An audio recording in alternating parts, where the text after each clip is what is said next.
Right? Jadi saya masukkan sedikit. Ni lah, okey.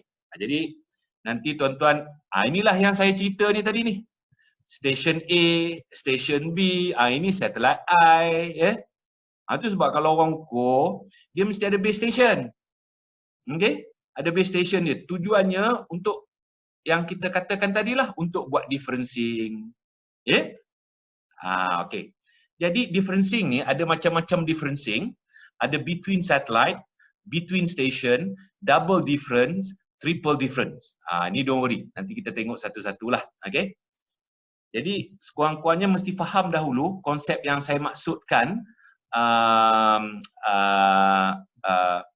Maknanya mencerap, mereka tidak jauh dan ada common errors yang kita boleh cancel out nanti. Ya. Ini saya tunjukkanlah. Okey, ada beberapa kaedah differencing.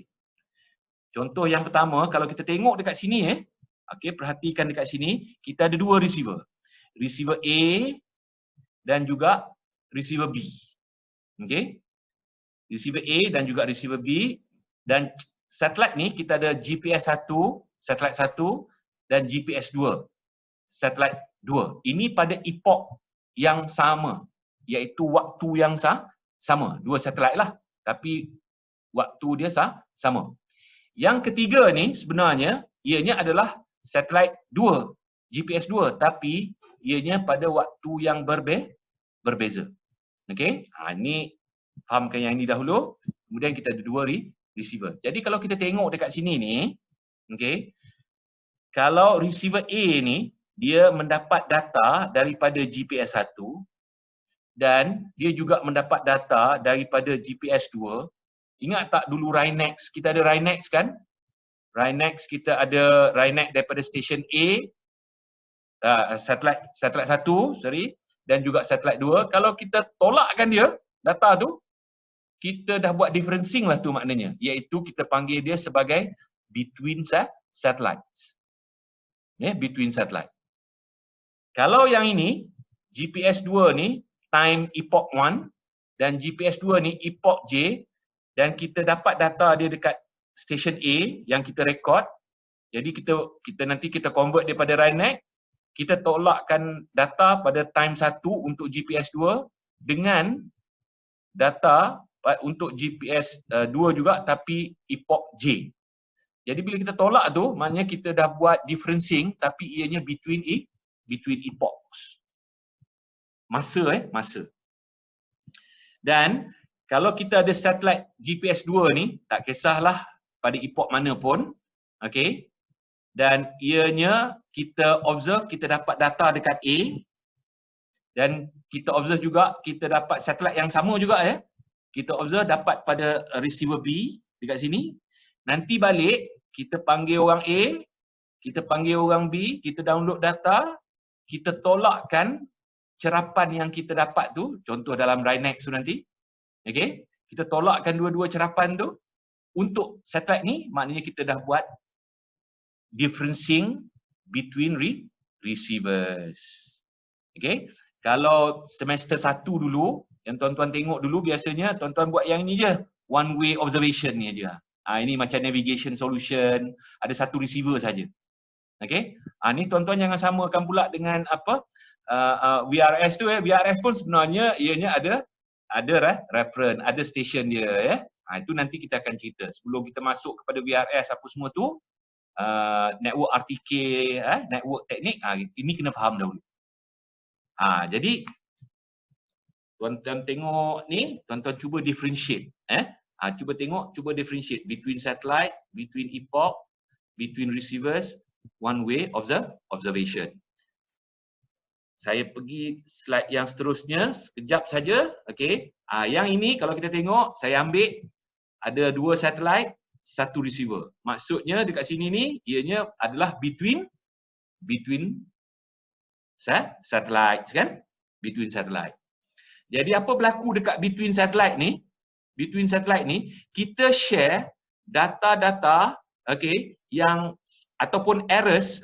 Kita share satellite ni dengan satellite ni, kita share same errors di receiver ni. Maknanya kalau ada receiver clock errors, maknanya orang ni pun terkena, satellite ni pun terkena, satellite ni pun terkena. Nampak tak? Okey, memanglah satellite ni tak rekod data. Yang rekod data dekat receiver, okey.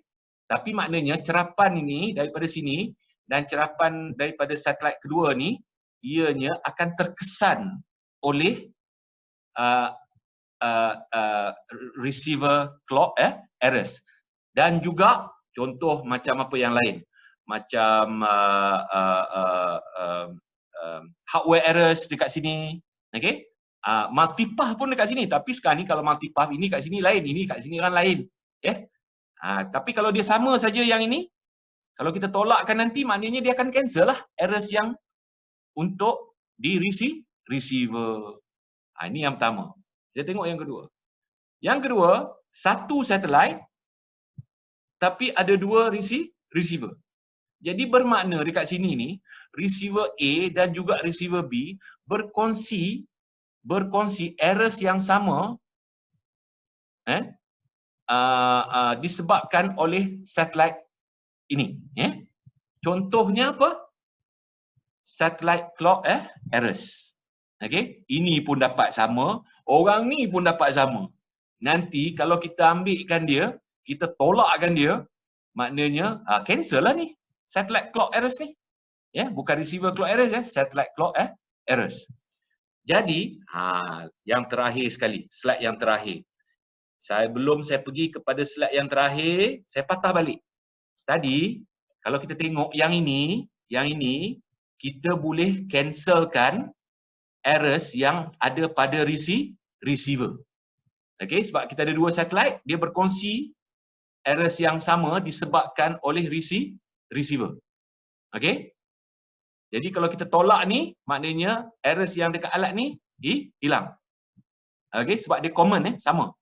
Yang kedua, okey, kita ada yang ini, between receivers. Maknanya bila kita orang receiver A dan receiver B mencerap satellite yang sama, maknanya apa errors yang dekat atas pun hilang. Patah balik Yang pertama ni hilangkan errors yang common di bawah. Okey. Dan yang kedua ni dia hilangkan errors yang di atas. Mudah faham macam tu je. Along the way tu juga, kalau tuan-tuan puan-puan tengok dekat sini, along the way ada troposphere ni kat sini ni ada troposphere. Jadi maknanya kalau ada troposphere, ada ionosphere pun akan, kalau ianya hampir sama, maknanya ianya pun akan dikurangkan bila kita tolak-tolak nanti. Jadinya kalau kita ambil yang pertama tadi, kita ambil yang kedua, kita gabungkan dia. Kalau kita gabungkan dia, saya terus dia jadi begini. Dia jadi begini. Maknanya bila buat ni je, atas pun hilang, dia punya errors bukan hilang lah, reduce lah maknanya tak boleh hilang. Okey, errors tak boleh hilang, kalau hilang semua tak ada kerja lah kita kan. Okey. Yang atas ni akan reduce, yang bawah ni pun akan reduce. Inilah yang dipanggil konsep ini sebagai double differencing. Yang tadi sama ada, sekejap saya tunjuk, sama ada yang ini ataupun yang ini, yang ini ataupun yang ini, ini dipanggil sebagai single differencing. Kalau kita combinekan dia dua-dua, kita panggil dia sebagai double differencing. Okey. Saya rasa setakat tu je, saya tak nak masuk dia punya equation tu kan. Kita relax dulu, nanti equation pecah kepala nanti korang kan. Kita relax dulu, tapi saya buka, saya habis dulu dekat situ untuk hari ni dan saya